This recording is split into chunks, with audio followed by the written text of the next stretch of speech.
Daily news paper ரீடிங்கில் இன்றைக்கி என்னென்ன பார்க்க போகிறோம் அப்படின்னா, சுவாரஸ்யமான ஆண்டு நிதி அறிக்கை வெளில வந்துருச்சு. ஸோ எக்கனாமிக் சர்வேன்னு சொல்லுவாங்க. அதோட என்னென்னா ஹிஸ்ட்ரி எந்த கட்டத்தில் அது மாறுனுச்சு அப்படின்னு சொல்லிட்டு அந்த விஷயமும் இருக்குது. அதுக்கப்புறம் உச்சநீதிமன்றம் ஒரு இம்பார்ட்டண்டான ஒரு விஷயம் சொல்லியிருக்கு.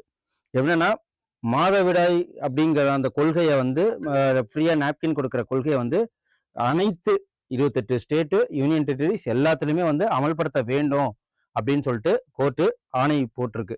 ஸோ அதை பற்றி பார்க்க போகிறோம். அதுக்கப்புறம் வந்து உலக அளவில் என்னென்ன வந்து ஃப்ரீ ட்ரேட் அக்ரிமெண்ட் போட்ட பிறகு இந்தியாவுக்கும் சில்லிக்கும் ஒரு பரஸ்பர ஒப்பந்தம் மூலியமாக நம்ம வந்து ட்ரேட் பண்ண போகிறோம். ட்ரேட் மீன்ஸ் வர்த்தகம் பண்ண போகிறோம் அப்படிங்கிறது அதையும் பண்ண போகிறாங்க. ஸோ இதே மாதிரி ஏகப்பட்ட விஷயங்கள் உள்ளுக்குள்ளே இன்ட்ரெஸ்டிங்காக இருக்குது. எக்ஸாம் பாயிண்ட் ஆஃப் வியூவில் மட்டும்தான் பார்க்க போகிறோம். ஓகே, வேறு எந்த ஒரு இதுவும் எக்ஸ்ட்ரா அரசியல் நியூஸ் எதுவுமே பார்க்க போகிறதில்ல. எக்ஸாம்ஸ்க்கு என்னென்ன கொஸ்டின்ஸ் கேட்பாங்க, சிலபஸ் வைஸாக இருக்கிறத அதை மட்டும் பார்ப்போம். ஸோ நமக்கு ஃபஸ்ட்டு பார்க்க போகிறது இதை பார்த்துருவோம். ஸோ இவங்க யாருன்னு தெரியும் இல்லையா? நம்ம நிதியமைச்சர் நிர்மலா சீதாராமன் அவர்கள். இவங்க ஒரு சாதனை பண்ணியிருக்காங்க. என்ன ஆகுதுன்னா, 9வது முறையாக, அதாவது இது வரைக்கும் வாழ்நாள்லேயே வந்து சனிக்கிழமை முதல்ல பட்ஜெட் தாக்கல் பண்ண போகிறாங்க அப்படின்னா அது இவங்க தான். இதுவும் ஒரு ஞாயிற்றுக்கிழமையில பட்ஜெட் தாக்கல் செய்ய போகிறதே ஒரு வரலாறு. அதை ஒரு பெண் கண்டினியூஸாக 9வது முறையாக வந்து பட்ஜெட் தாக்கல் செய்ய போகிறாங்க. அது ஒரு வரலாறு. ஸோ அது ஒரு சாதனை.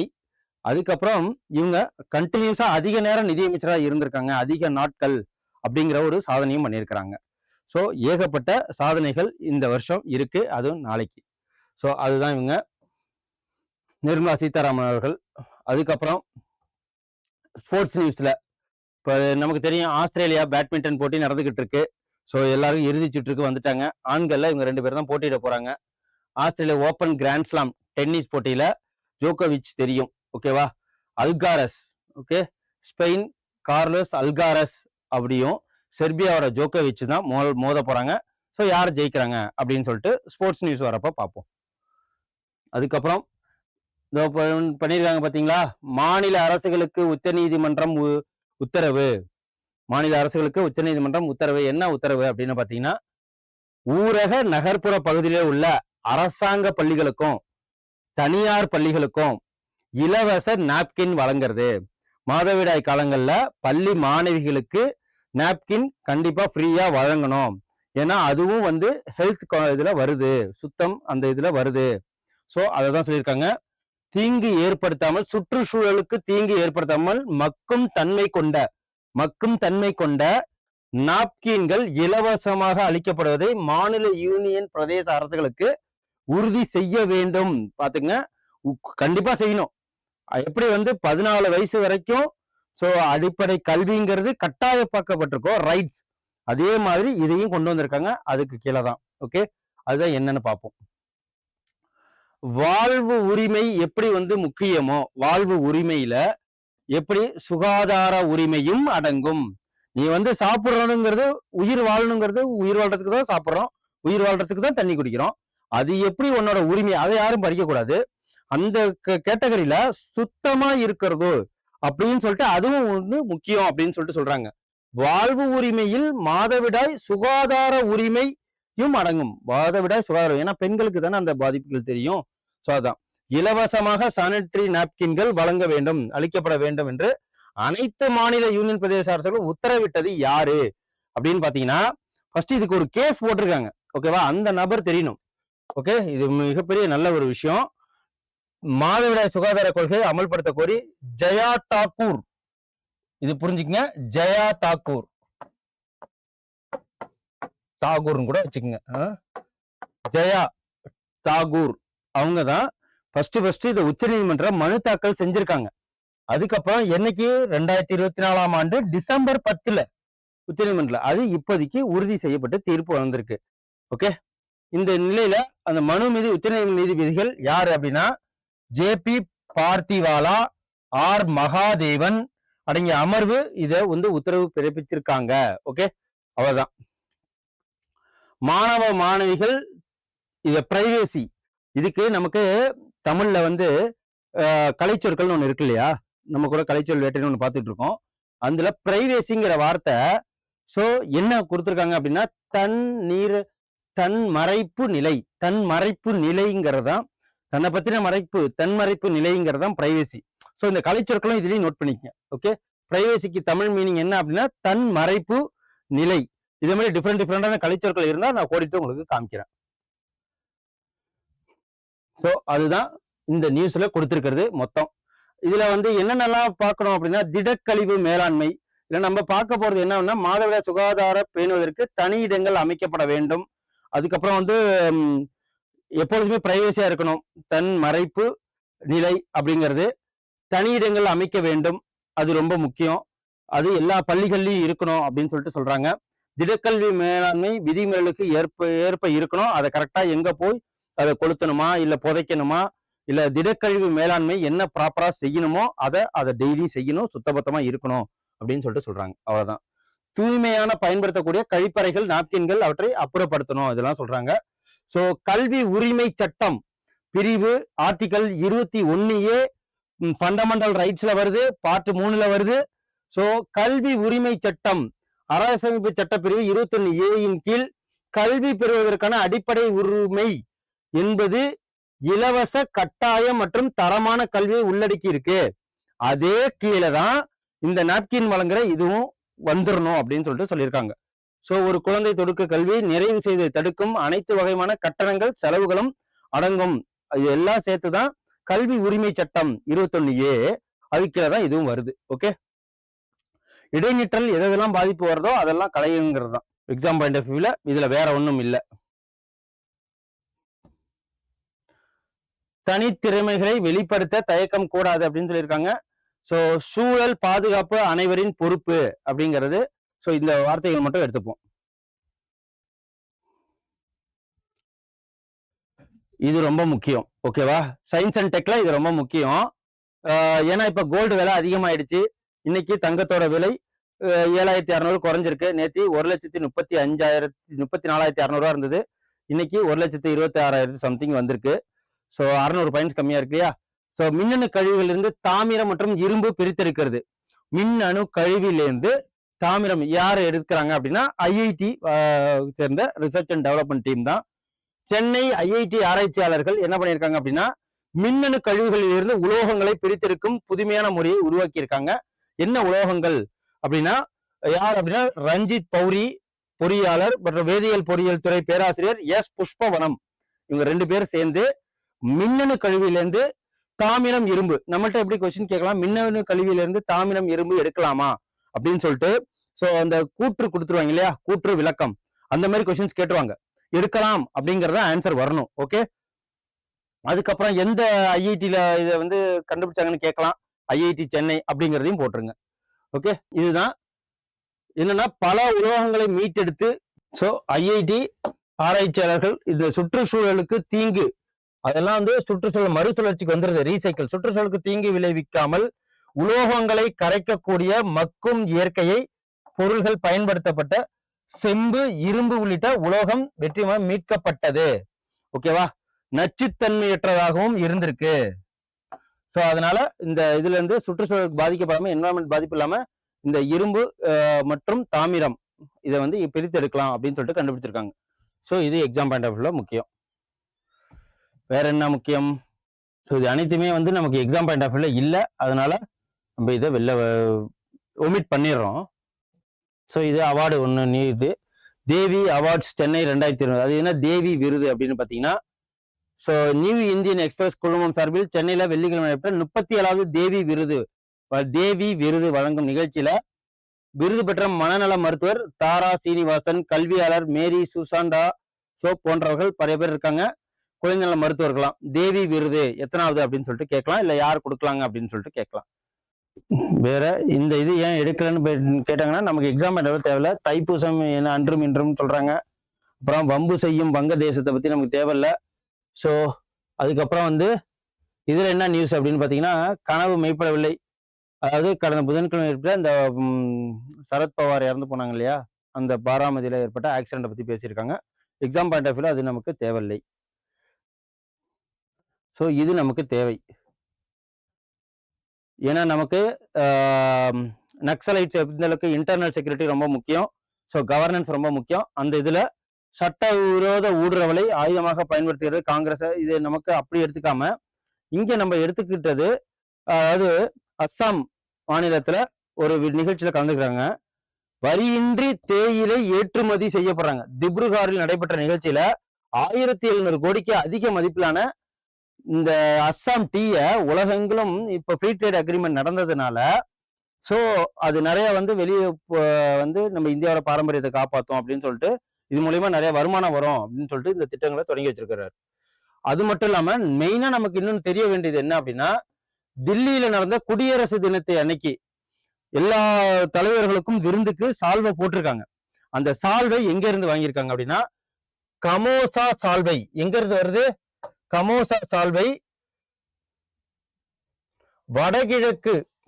வடகிழக்கு பிராந்தியத்தில் பிரபலமான கமோசா சால்வை அனைவரும் வழங்கப்பட்டது. இது அது மட்டும் தான் தெரிஞ்சுக்கணும். நம்ம எக்ஸாம் பாயிண்ட் ஆஃப் வியூல கமோசா சால்வை எந்த பகுதியில இருக்கு அப்படின்னு கேட்டாங்கன்னா, வடகிழக்கு பகுதியில இது ரொம்ப ஃபேமஸ் அப்படின்னு சொல்லுவாங்க. இந்த பஷ்மினா ஷாலை கொடுத்தாங்க இல்லையா முன்னாடி UAE பிரசிடென்ட் வந்தப்போ. ஸோ பஷ்மினா ஷால் அதை வெள்ளி பேழையில வச்சாங்க. அந்த வெள்ளி பேழை எங்க உள்ளது? தெலுங்கானாவுக்கு சிறப்பாக உள்ளது பாக்ஸ். அதே மாதிரி ஊஞ்சல் கொடுத்தாங்க. அந்த ஊஞ்சல் எங்க சிறப்பு பெற்றது? குஜராத்ல சிறப்பு பெற்றது. ஸோ இதே மாதிரி இந்த கமோசா சால்வை எந்த பகுதியை சேர்ந்ததுன்னு கூட கேட்கலாம். ஓகே, ஸோ அது வடகிழக்கு பகுதியை பிராந்தியத்தை சேர்ந்தது. இல்லைன்னா எத்தனாவது குடியரசு தினத்துல கொடுத்துருக்காங்க, இண்டிபெண்டன்ஸ் டே கொடுத்தாங்களா இல்ல ரிபப்ளிக் டே கொடுத்தாங்களா, ஏதாவது கேட்கலாம். ஸோ கமோசா சால்வை ஞாபகம் வச்சுக்கோங்க. அதுக்கப்புறம் டிசீஸ். நமக்கு டிசீஸ் பரவுறது நமக்கு சிலபஸ்ல இருக்கு. குரங்கு காய்ச்சல். ஓகேவா? இந்த செந்தில் மாதிரி குரங்கு ரத்தத்தை குடிச்சோன்னா குரங்கு மாதிரிலாம் ஆக்ட் பண்ண மாட்டீங்க. இது என்னன்னா, இது கர்நாடக கியாசனூர் வனநோய். கியாசனூர் வனநோய் அதுக்கு பேர் என்னன்னா KFT. KFTனா கியாசனூருக்கு K, Fங்கிறதுக்கு ஃபாரஸ்ட், நோய்க்கு D டிசீஸ். ஓகேவா? KFD கியாசனூர். KFD டிசீஸ் அப்படின்னா என்ன அப்படின்னா, கியாசனூர் வனநோய் டிசீஸ். இது எங்க ஆரம்பிச்சாங்கன்னா, இது கர்நாடகத்துல 1957 கண்டறியப்பட்ட. ஏன்னா இது நிறைய வயிற்றுப்போக்கு, காய்ச்சல் அப்படிதான் இருக்கும். கர்நாடகா ஒட்டி தானே தமிழ்நாடு இருக்கு, இதனால பாதிக்கப்படலாம் அப்படின்னு சொல்லிட்டு சொல்றதுதான் இந்த கியாசனூர் வனப்பகுதி நோய். KFD நோய் அப்படியே பத்தி அதை பத்தி கேட்கலாம். எந்த வருஷம்னு கேட்கலாம். கர்நாடகத்துல எந்த மாநிலத்திலிருந்து அந்த நோய் பரவி இருக்குன்னு கேட்கலாம். ஸோ எப்படி வேணாலும் கேட்கலாம். ஓகேவா? இந்த KFD 400 முதல் 500 பேர் இந்த பாதிப்புகளுக்கு உள்ளாகிறாங்க. கர்நாடகத்தை ஒட்டியுள்ள தமிழக மாவட்டங்களில் அத்தகைய பாதிப்பு பரவலாமல் தடுக்க முன்னெச்சரிக்கை நடவடிக்கை பண்றாங்க. நமக்கு இதுல கியாசனூர் வனநோய்னா என்ன அதை மட்டும் பார்த்துப்போம். ஓகே, ஸோ நிர்மலா சீதாராமன் அவர்கள் புதிய ஒரு வரலாறு படைக்கிறாங்க. இது என்ன அப்படின்னா, இதுல ஏகப்பட்ட ஃபேக்ட்ஸ் இருக்கு, சொல்றேன் பாருங்க. 9வது முறையாக பட்ஜெட் தாக்கல் செய்கிற புதிய சாதனை படைக்கிறாங்க நிர்மலா சீதாராமன் அவர்கள். அதுக்கப்புறம் 2019 மே 31 நாட்டின் முதலாவது முழுநேர பெண் நிதியமைச்சராக பதவியேற்றது ஒரு சாதனை. என்ன தேதி பாத்துக்குங்க. அப்புறம் புவி அரசியல் கொந்தளிப்பு இடையே நாட்டின் பொருளாதாரத்தை வழிநடத்தி செல்றதுல ரொம்ப சிறப்பு வாங்கியிருக்காங்க. அந்த ஒரு பெருமையும் இருக்கு. இந்த மாதத்தை கடைசி நாள்னா சனிக்கிழமையுடன் ஜனவரி 31, ஸோ பிப்ரவரி 1 ஞாயிற்றுக்கிழமை வர்றதுனால இந்த பிப்ரவரி 1 மாத்தினது யாரு அப்படின்னு பாத்தீங்கன்னா அருண்ஜேட்லி அவர்கள். ஓகேவா? என்னன்னா எப்பொழுதும் ஏப்ரல் 1ஆம் தேதியை தான் பட்ஜெட் நல்லா பண்ணுவோம். ஸோ அதுல இருந்து வழிநடத்துறதுக்கு கரெக்டா இருக்கிறது. போதுமான தாமதம் ஏற்படும். உடனே பட்ஜெட் போட்டு உடனே எப்படி கவர்மெண்ட் ரன் பண்றதுங்கிறதுக்காக 2 மாசத்துக்கு முன்னாடியே பிப்ரவரி 1 முடிவு பண்ணது அருண்ஜேட்லி அவர்கள். அதுவும் இதுல இருக்கு, அதையும் பார்த்துருவோம். ஸோ தனது பதவி காலத்தில் 6 ஆண்டுகள் 8 மாதங்களை நிறைவு செய்யும் நிர்மலா சீதாராமன் இந்த பிப்ரவரி 1 ஞாயிற்றுக்கிழமை இன்னைக்கு முதல்ல இப்பதான் பண்றாங்க. ஓகே, முன்னெல்லாம் எப்படி இருக்கும் அப்படின்னா முன்னெல்லாம் கடைசி வருகை நாள் அப்படின்னு சொல்லுவாங்க. ஆனா இப்ப அப்படிலாம் கிடையாது. பிப்ரவரி 1 அன்னைக்கு பட்ஜெட் தாக்கல் செஞ்சாகணும். ஸோ அதை தான் இதுல கொண்டு வர்றாங்க. 2024 நிர்மலா சீதாராமன் தொடர்ந்து 7வது முறையாக பட்ஜெட் தாக்கல் செஞ்சிருக்கிறாங்க. இதுக்கு முன்னாடி மறைந்த முன்னாள் நீதிபதி மொராஜி தேசாயின் சாதனையை தொடர்ந்து 6 முறை முறியடித்திருக்கிறாங்க. ஓகேவா? அவர் 6 முறை இருந்திருக்கிறாரு. ஸோ இப்போ இவங்க 7வது முறை.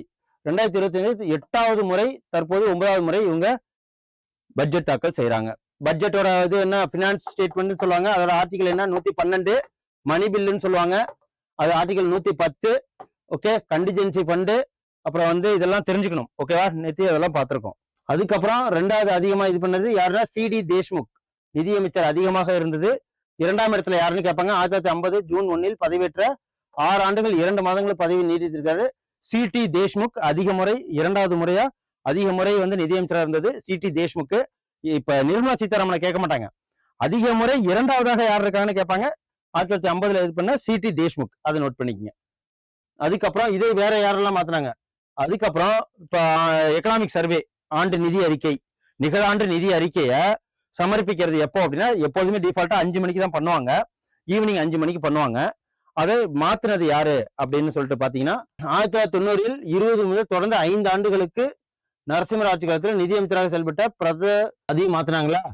ஸோ இப்ப அதுதான் நிதிநிலை அறிக்கையை தாக்கல் செய்யும் நேரம் மத்தியில் பிரதமராக வாஜ்பாய் இருந்த போது மாற்றம் செய்யப்பட்டது. 1999 2000 நிதியாண்டுல இருந்தபோது மாலை 5 மணிங்கிறத செஷன்லாம் முடிஞ்சு நடக்கிறத இப்ப காலையில வந்தோடனே, முதல் இதுலயே வந்தோடனே காலையிலேயே வந்து நிதிநிலை அறிக்கையை தாக்கல் செஞ்சிடணும் அப்படின்னு கொண்டு வந்தது வாஜ்பாய் பீரியட்ல.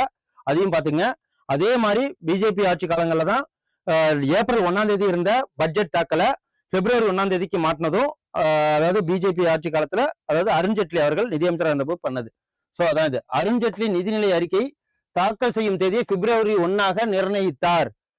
ஏப்ரல் மாதத்தில் புதிய நிதியாண்டு தொடங்குவதற்கு முன்பு மத்திய அரசு துறைக்கும் யூனியன் பிரதேசத்துக்கும் அவர் இந்த இது பண்ணாரு. பிப்ரவரி 1 நிரந்தர பட்ஜெட் தாக்கல் செய்யும் தேதியாக பிப்ரவரி 1 மாத்திட்டாங்க. 2016ஆம் ஆண்டு வரையில் தாக்கலான வருடாந்திர நிதிநிலை அறிக்கை பிப்ரவரி மாதத்தின் கடைசி வேலை நாளில், பிப்ரவரி நாள் கடைசி நாள் செய்யப்பட்டது மரபாக இருந்திருக்கு. 2017-18 நிதியாண்டுல மத்திய நிதியமைச்சராக இருந்த அருண்ஜேட்லி தான் இதை மாத்திருக்காங்க. டேட்டை கேட்கலாம், எந்த வருஷத்துல இருந்து இது வந்திருக்கு அப்படின்னா 2017-18. 2016 வரைக்கும் ஏப்ரல் 1 தான். 2017-18 அதுதான். இதுல இவ்வளவு ஃபேக்ட்ஸ் இருக்கு. என்னென்ன ஃபேக்ட்ஸ் இருக்கு அப்படின்னு பாத்தீங்கன்னா, ஃபர்ஸ்ட் மாத்தின இயரை கேட்கலாம். அருண்ஜேட்லி மாத்தினாரு பட்ஜெட்டை எப்பயில இருந்து? ஏப்ரல் 1 இருந்து பிப்ரவரி 1. அது எந்த வருஷத்துல இருந்து? 2017 அப்படின்னு கேட்கலாம். ஆண்டு நிதிநிலை அறிக்கையை எப்பொழுதுமே பிப்ரவரி மாசம் கடைசி நாட்கள் வருகை நாள்ல பண்றது, மாலை 5 மணிக்கு பண்றத காலையிலே பண்ண வச்சது யாரு அப்படின்னா வாஜ்பாய் காலங்கள்ல. அது எந்த வருஷம் அப்படின்னா 1999 to 2000. ஸோ இந்த மாதிரி ஃபேக்ட்ஸ் நிறைய இருக்கு. ஸோ அதை மட்டும் பாத்துக்குங்க. ஓகே. இரண்டாவதா யார் வந்திருக்கா? சிடி தேஷ்முக். அது எந்த காலங்கள்ல? 1950க்கு அப்புறம் அவர் தான் இருந்திருக்கிறாரு அதிக முறை, 2ஆம் ஆளு. ஓகேவா? ஸோ அதையும் பாத்துங்க. 6 ஆண்டு. அதுக்கப்புறம் இது முக்கியமான திட்டம், இதையும் கேட்பாங்க. ஸோ அரசு பள்ளி தூதுவர் திட்டம் அமைச்சர் அன்பில் மகேஷ் தொடங்கி வச்சிருக்கிறாரு. இதுக்கு முன்னாடி என்ன அப்படின்னா 11,99,00,000 மதிப்பில் 3 தரங்கள். அரசு பள்ளி தூதுவர் திட்டம் அப்படிங்கிறது என்ன அப்படின்னா, முன்னாடி அலுமினிஸ்ன்னு சொல்லுவாங்க. முன்னாடி ஒரு அரசு பள்ளியில படிச்சிருப்பாங்களா, நல்ல நல்ல நிலைமைக்கு போயிருப்பாங்க, அதிகாரியா இருப்பாங்க, என்ஆர்ஐஸா இருப்பாங்க, ஃபாரின்ல இருப்பாங்க. அவங்களெல்லாம் ஒன்று சேர்க்கும் முன்னாடி ஒரு திட்டம் என்னன்னா விடுதிகள், முன்னாள் மாணவர்களை ஒருங்கிணைக்கும் திட்டம் தான் விடுதிகள் திட்டம். அந்த விடுதிகள் எப்ப ஆரம்பிக்கப்பட்டது அப்படின்னு பாத்தீங்கன்னா 2025 இந்த திட்டம் வந்து ஜனவரியில தொடங்கப்பட்டிருக்கு. ஜனவரியில 2025. இப்போ அதே மாதிரி மாற்றி என்ன பண்ணிருக்காங்க, அதே சேம் தான். 8.5 லட்சம் முன்னாள் மாணவர்கள் தங்கள் பள்ளியுடன் இணைத்திருக்கிறாரு. இப்ப முன்னாள் மாணவர்கள் பள்ளி தூதுவர்களாக நியமிக்கும், அம்பாசிடராக நியமிக்கிற திட்டம் தான் இந்த திட்டம். இப்ப தொடங்கியிருக்கு. மாநில திட்டக்குழு செயல் துணைத் தலைவர் ஜெயரஞ்சன் மற்றும் இஸ்ரோ தலைவர் வி நாராயணன் வச்சு இது ஓபன் பண்ணுவாங்க. தூதுவர். ஓகேவா? தூதுவர் திட்டம் அதுதான். பள்ளியில உள்ள இந்த தூதுவர் திட்டம், அரசு பள்ளி தூதுவர் திட்டம் யாரு அப்படின்னு சொல்லிட்டு கேட்பாங்க. எந்த டேட் அப்படின்னு கேட்டாங்கன்னா ஜனவரி மாதம். ஓகேவா? சோ இது இந்தியா சிலி விரைவில் தடையற்ற வர்த்தகம் ஒப்பந்தம் நடக்க போகுது அப்படின்னு சொல்றாங்க. என்னென்னலாம் ஒப்பந்தம் பண்ண போறாங்க அப்படின்னா, சோ அவங்க கூட இருந்தா 1.15 பில்லியன் டாலராக இருந்த வர்த்தகம் இப்போதைக்கு 2.60 பில்லியனாக இரட்டைப்பாகும்னு சொல்றாங்க. என்னென்னா டிஜிட்டல், ஃபர்ஸ்ட் எடுத்தோன்னே என்னன்னா டிஜிட்டல் சேவைகள், நம்மளுக்கு அதுதான் டிஜிட்டல் சேவைகளை சில்லிக்கும் நமக்கும். அதுக்கப்புறம் முதலீடு மேம்பாடு நடக்க போகுது. அப்புறம் சிறு குறு நடுத்தர நிறுவனங்கள் ஒத்துழைப்பு, இது மூலயமா அரிய வகை தனிமங்களை நம்ம ஷேர் பண்ணிக்கிறது. சில்லியில என்ன மலைகள் அதிகமா இருக்கு, அங்க என்ன மினரல்ஸ் கிடைக்குது, அதை கமெண்ட்ஸ் பண்ணுங்க. ஓகேவா? ஸோ இதெல்லாம் தேடி இப்படிதான் படிக்கணும். ஸோ உலகில் அதிகார பரவல் நடந்திருக்கு. இந்திய ஐரோப்பிய யூனியன் ஒப்பந்தத்தை ஐநா பொதுச் செயலாளர் குட்டேரஸ், ஓகேவா? ஸோ ஐநாவோட பொதுச் செயலாளர் ஆண்டனியோ குட்டேரஸ் என்ன சொல்லியிருக்காங்க, இந்த ஃப்ரீ ட்ரேட் அக்ரிமெண்ட்னால நாட்டுக்கு நன்மையே, உலகத்துக்கு நன்மையே. போர் சூழங்கள் சூழ்ந்த இந்த வேலையில ஸோ தங்கம் விலை அதிகமா இருக்கு, அத்தியாவசிய பொருட்கள் விலை அதிகமாகுது. ஸோ இந்த சூழ்நிலையில இந்த ஃப்ரீ ட்ரேட் அக்ரிமெண்ட் வந்து நல்லது அப்படின்னு சொல்லிட்டு சொல்லியிருக்காங்க. அவ்வளவுதான். ஸோ நிதி பற்றாக்குறை எவ்வளவு இருக்கு இது பார்க்கணும். ஓகேவா? டெபிசிட் நிதி பற்றாக்குறை எவ்வளவு இருக்கு அப்படின்னு பாத்தீங்கன்னா 54.5% எட்டிய நிதி பற்றாக்குறை.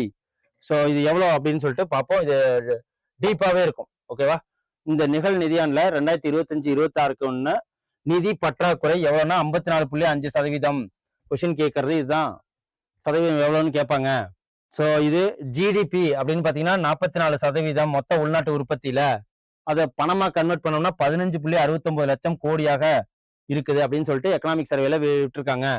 2025 டிசம்பர் மாத நிலவரப்படி நிதி பற்றாக்குறையில் 54.5% 8.55 லட்சம் கோடியை எட்டியதாக மத்திய கணக்கு கட்டுப்பாட்டு, அதாவது சிஜிஏ. ஸோ ஆர்டிகல் என்ன அப்படின்னா 148 அந்த இது நீங்க அதையும் புரிஞ்சுக்கணும். CGA controller auditor general. ஓகேவா? ஸோ வெள்ளிக்கிழமை வெளியிட்ட அறிக்கையில் தெரிவிக்கப்பட்டிருக்கு. இந்த நிகழ் நிதியாண்டுல ஏப்ரல் டிசம்பர் காலகட்டத்தில் பெறப்பட்ட வரி வருவாய், வரி நமக்கு வரி மூலயமா எவ்வளவு பெற்றிருக்கு, மாநிலங்களுக்கு வரி மூலயமா பெற்ற வருமானத்தை பகிர்வு அழிஞ்சிருக்கோம். ஏன்னா மாநிலங்கள் தானே வரி பெற்றிருக்கிறோம். ஸோ வரி வருவாய், மாநிலங்களுக்கு அளிக்கப்பட்ட வரி பகிர்வு, மத்திய அரசின் செலவினங்கள் உட்பட பல்வேறு தரவுகள் அந்த அறிக்கையில இடம்பெற்றிருக்கு. அது மூலமா கூறப்படுறது என்னன்னா நிகழ் நிதியாண்டுக்கான பட்ஜெட் கணிப்பு எவ்வளவு இருக்கு அப்படின்னு பாத்தீங்கன்னா டிசம்பர் வரை 72.2%. ஸோ டிசம்பர் வரை 72.2%. அதை கணக்கு போட்டீங்கன்னா 25.25 லட்சம் கோடி வருவாயாக மத்திய அரசு பெற்றிருக்கு. அது எங்கிருந்து? மாநிலங்கள்லேருந்து வரி வருவாய், அவங்க கேபிட்டல் இன்வெஸ்ட் பண்ணியிருப்பாங்க இல்லையா, பெல் போன்ற கம்பெனிகளுக்கு வந்த வருவாய். ஸோ ஏகப்பட்ட வருவாயிலேருந்து வந்தது. வருவாய்னா ரெவென்யூ வந்திருக்கிறது 25.25 லட்சம் கோடி. ஓகேவா? மத்திய அரசுக்கு பெற்றிருக்காங்க. இதுல வரி வருவாயாக 19.39 லட்சம் கோடியும், வரி அல்லாத வருவாய் 5.39 லட்சம் கோடியும், கடன் அல்லாத மூலம் வருவாயாக வந்தது 46,047 கோடி. மொத்தம் 25.25 லட்சம் கோடி. ஓகே, அதை பாத்துக்குங்க. ஸோ 2025 ஏப்ரல் டிசம்பர் காலகட்டத்தில் வரி பகிர்வு, வரியை கொடுத்திருக்காங்க. பகிர்வுனா 10.38 லட்சம் கோடியை மத்திய அரசு வழங்கியிருக்கு.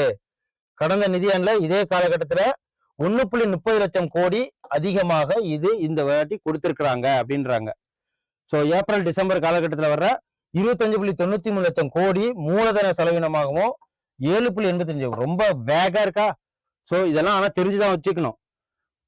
அதாவது இதுல வட்டி செலுத்துவதற்காக நம்ம வேர்ல்டு பேங்க், IMF கடன் வாங்கியிருப்போம்ல, அதுக்கு மட்டுமே 9.11 லட்சம் கோடியும் மானியங்க வட்டிக்கு போயிடும்.